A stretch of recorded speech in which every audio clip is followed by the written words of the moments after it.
Robby, Yeah. can you real quick? You said you had new opinions on Daniel Day-Lewis playing Jerry on Seinfeld. Yeah, Can because I you? watched some of Seinfeld, and part of the success of that Oh, you show, watched Seinfeld? I watched You some. oh, you watched some of it? It's Yeah, only. Never I mind. Go know. ahead. So I was but with this new debate in mind, Okay, got it. and the thing about that show is the reason. One of the great things about it is it's the timing of the delivery of the lines is so crucial to the reason that show works, and you know what I'm talking about.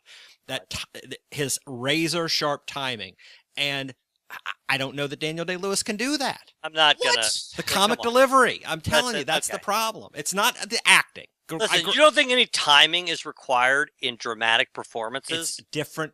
It's I harder to do understand that, comedy, but you Joe. act like this guy doesn't have an aptitude. He's the greatest actor of all time. I'm, I'm sure he's going to be able to. Whatever. I Okay. agree. If I understand he could play Jerry, but actually being funny is a different and harder thing to do. And Jerry Seinfeld, of course, is a master of that comic timing. I don't know that he's better than Jerry Seinfeld at that. Well, he could be the straight man, and that's basically what Jerry is. Now, Jerry wrote the show along with Larry David and then others as time went on, but Jerry's really not the. He's the straight man in the show. You think that he could be better at delivering that line? Yeah, I know what a reservation means, sir. I don't think you do. That line. Well, That's. I think you almost just nailed it. Yes. If you did, I'd have a car. Anybody could just take them. All right, so I got it. Jerry Yes, I do Seinfeld's believe going to be he could. better at anybody than that. Period. I probably know 100 people that could do just as good a job in that role. And you're Yes. saying the greatest actor in the world couldn't. Not better than Jerry Seinfeld. We're talking about like one of the Oh, top what? 5 comics of all time. No, not comic acters. True. Comedians. Rob brings up a good point. He Yeah, never won it. it's like saying that Michael Jordan, the greatest athlete of all time, couldn't do the bean ball bag toss because he's, you know, I mean, he's a great athlete. Yes. He'll figure What, it he out. can't play cornhole? Is that what you're trying to say? Yeah. He golfs. He's played minor league baseball.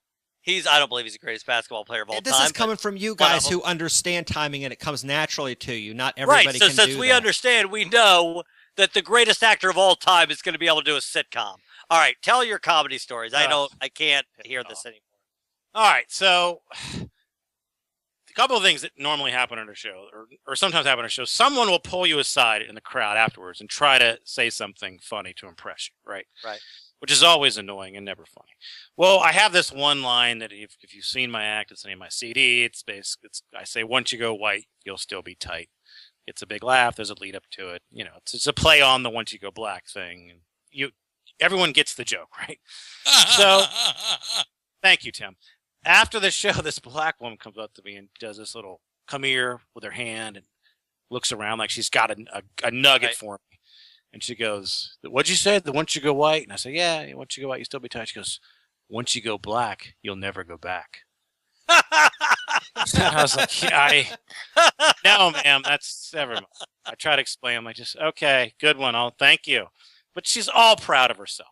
Just completely clueless. Oh, So- did she like you? Obviously she did. I guess, but she's Who was the just- celebrity she most resembled?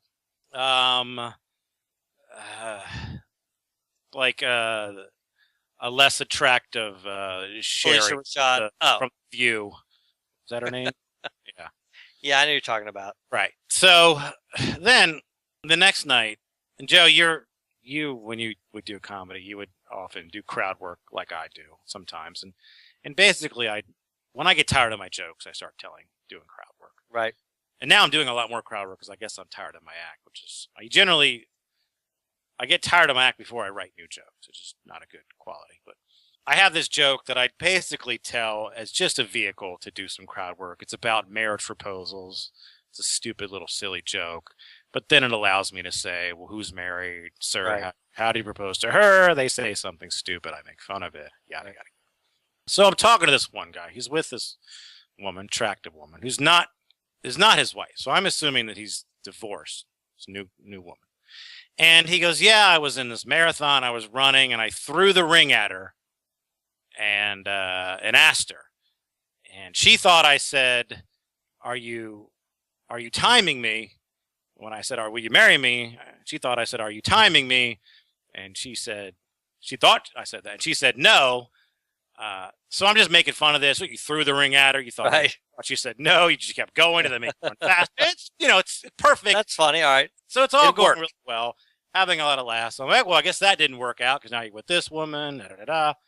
He goes, well, yeah, I'm a widower. Oh my God, no! Oh, And now the whole momentum of the show, it's like, now I look like the jerk for making fun of him. And it was all harmless, but once he throws that card down, then you're like, okay, all right, well, What'd thanks, you do? sir.